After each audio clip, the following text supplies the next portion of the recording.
मुझे ये तकलीफ नहीं कि पोस्टपोन हो गए, मुझे ये तकलीफ है कि उन चारों के वकील एपी सिंह ने मुझे चैलेंज करके कोर्ट में गया है कि ये फांसी अनंत तक काल तक नहीं होगी। तो ये कोर्ट सुन ले, दिल्ली सरकार सुन ले, केंद्र सरकार सुन ले कि उसने कहा के गया है कि ये फांसी अनंत काल के लिए टल गई।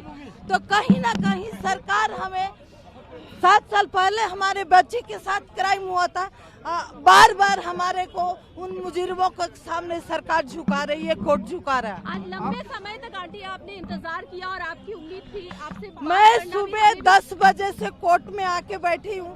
अगर यही पोस्टपोन ही करना था तो इतना पूरे दिन बैठाने की क्या जरूरत थी। आप फैसला देते हम घर जाते, लेकिन नहीं, पूरे टाइम हमने इंतजार किया। हमें भी उम्मीद होती है कि नहीं हमें इंसाफ मिलेगा, लेकिन सबसे दुख की बात है कि एक मुजरिम का वकील हमें चैलेंज करके गया कि ये फांसी कभी नहीं हो सकती। आपको नहीं लगता कि कानूनी लूप होल्स हैं, जो कानूनी कमियां हैं, उसका फायदा पूरी तरीके से जो दोषी हैं वो उठा रहे हैं? बिल्कुल उठा रहे हैं। उनको सरकार और कोर्ट मौका दे रही है कि उठाओ, क्योंकि वो देश के पुरुष हैं। वो बच्ची का कोई हक नहीं था दुनिया में जीने का।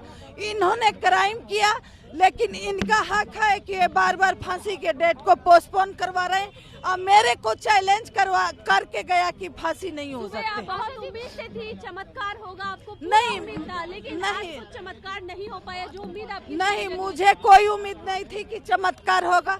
लेकिन सुबह भी मैंने कहा था कि डेट वारंट जारी है, तब तक उम्मीद है। लड़ाई क्या सोचा आपने आगे? मैं लड़ूंगी, सरकार को उनको फांसी देना होगा, और नहीं तो पूरे समाज को सुप्रीम कोर्ट से लेकर लोअर कोर्ट को सिलेंडर करना होगा कि हमने फांसी की सजा लोगों को गुमराह करने के लिए दिया था, शांत करने के लिए दिया था। लगातार मर्जी जो है वो एक करके लगाई जा रही है। अभी सिर्फ दूसरे जो दोषी है उसकी मर्जी अब लगाई गई है। अनिश्चित काल के लिए टल गई, अब और नहीं लगाएंगे। इसके लिए आप कोर्ट में जाएंगे कि ये समय सीमा तय की जाए इनको लगाने के लिए? अब हो सके सरकार का मन बदल गया हो कि उनको नहीं फांसी देंगे। आप ये भी कह रही थी कि वोट के लिए सरकार इस तरीके की करती है कि हाँ फैसला होगा, लेकिन हो नहीं पाया। क्या कहना चाहिए आप ही? देखिए, हमेशा से सरकार वोट के करना चाहती है, नहीं करना चाहती है, मैं इस पे बात करना नहीं चाहती हूँ। लेकिन मैं आज यही सरकार से, अपने कोर्ट से, न्याय व्यवस्था से, केंद्र सरकार से यही कहना चाहती हूँ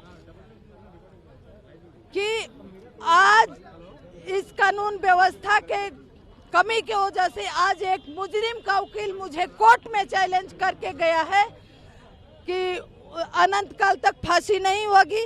तो कहीं न कहीं वो जो चाहते थे मुजरिम वो हो गया।